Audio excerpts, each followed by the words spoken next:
While many around the world are mourning the death of Queen Elizabeth, others are raising criticism about the monarchy, reviving memories of the sovereign's colonial past and the role in the slave trade.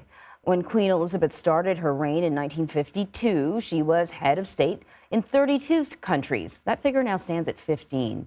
So we're going to bring Lana back to talk about this a little bit. You know, Lana, though there has been widespread support for the Queen, for the monarchy, others have pointed out that it was, that she, after reigning for 70 years, one of the things that she sort of never did was apologize for the atrocities that came along with colonialism.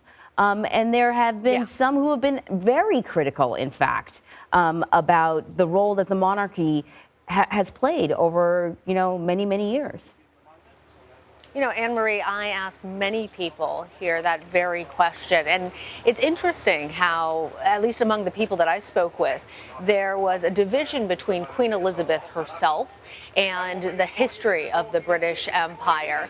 And one of the things in which you mentioned the apology, that's something that critics have pointed to, but others have pointed me in the direction of the Commonwealth and how important it was to Queen Elizabeth that was a voluntary association of states. And of the 56 states, all but 2 of them were former members of the British Empire at one point, but now had their own independent rule and chose to be a part of the Commonwealth.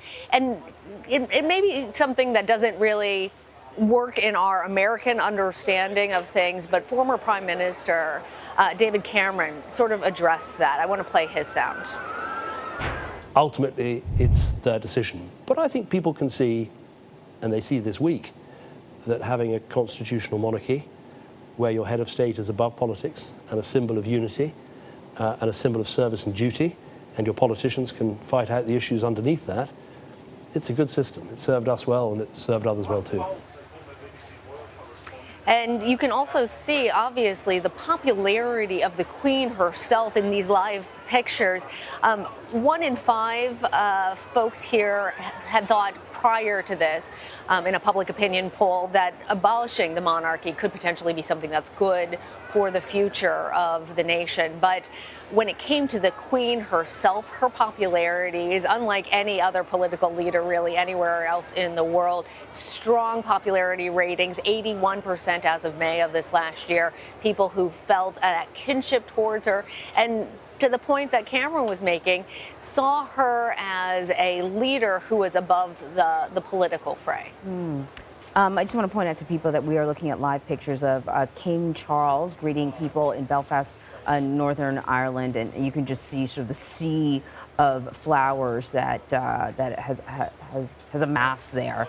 I know that overnight, Lana, there were rehearsals being held for the moving of the Queen's casket to the site where the funeral will be held. People were gathered there just to witness that, which, was sort of in its full regalia. Can you talk about a little bit about what happened last night and then what the atmosphere is like today? Well, on the way here, I walked through Green Park on the way to Buckingham Palace, and the memorial there for the late Queen has grown so much so that there is now a formalized system for people trying to drop off their flowers, where the park system encourages them to take off the plastic wrapping, and they're put into lines.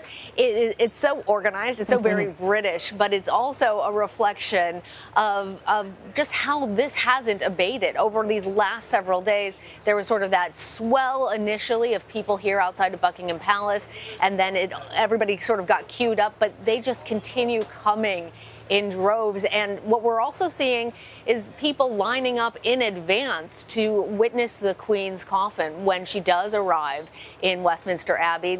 There are even some folks here who've been told not to stay overnight because they are so eager just to get that opportunity to catch a glimpse and pay their respects, Anne. Yeah, I heard that. No, that's okay. That's okay.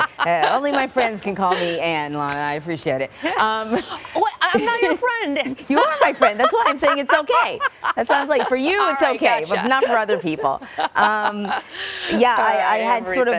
had sort of wondered whether or not people would be camping out overnight for that very reason, and then I saw that they're at least going to attempt to sort of tell everyone that the street is closed. I don't know if that's going to work out Right. or not, but you know, I can imagine you don't want people there overnight. It's a safety risk and all that other stuff.